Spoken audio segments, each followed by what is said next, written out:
ভাইয়ারা এক পাশে খেলতেছে লুডো খেলা, অন্য পাশে ক্যারাম চলতেছে। আমি বসে বসে ওনাদের খেলা উপভোগ করতেছিলাম। আসসালামু আলাইকুম এভরিওয়ান। রাতের প্রায় তখন একটা নুডলস চলে আসে। আঙ্কেল বাটিতে বেড়ে দিবে, বাটিতে বেড়ে যার যার হাতে দিয়ে দিবে। ভাইয়ারা খেলতেছিল আর নুডলস খাচ্ছিল। আমাকেও এক বাটি দিয়ে গেল, একটা টমেটো দিয়েছে, আমিও খাওয়া শুরু করছি। নুডলসটা মজাই হয়েছে।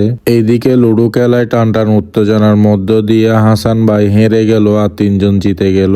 একটা বলে করে মরিচ, পেঁয়াজ, কাঁচা মরিচ আর একটা কাসুন্দি নিয়ে আসলো। রায়হান কি জন্য আনছে ওইটা বলতেছি। বলতে বলতেই সাকিব হাজির হয়ে গেছে ব্যাগ নিয়ে। এদিকে কাসুন্দি দিয়ে সালাডটা মাখা হচ্ছিল। সালাডটা মূলত করা হয়েছে সিঙ্গারা খাওয়ার জন্য। সাকিব গিয়ে সিঙ্গারা নিয়ে আসে, সবাই যার যার মতো করে খাওয়া দাওয়া শুরু করছে। এখানে 70টা সিঙ্গারা, আমিও একটা নিয়ে নিলাম। সিঙ্গারাটা অনেক গরম ছিল আর ভিতরে মনে হয় পুজ্জা মরিচ বেটে দিছে। এই সালাডটা যে কি পরিমাণ ঝাল হয়েছে সবাইকে দেখলেই বুঝতে পারবেন। আমি ঠান্ডা ঠান্ডা মোজো খাচ্ছিলাম, পুরা মুখ জ্বলে যাচ্ছিল ঝালে ঝালে। সবার একদম ঘাম জড়ায় ফেলছে, একদম ঘেমে গেছে সবাই খেতে খেতে। আজকের ভিডিও এখানে শেষ করতেছি। আল্লাহ হাফেজ, আসসালামু আলাইকুম।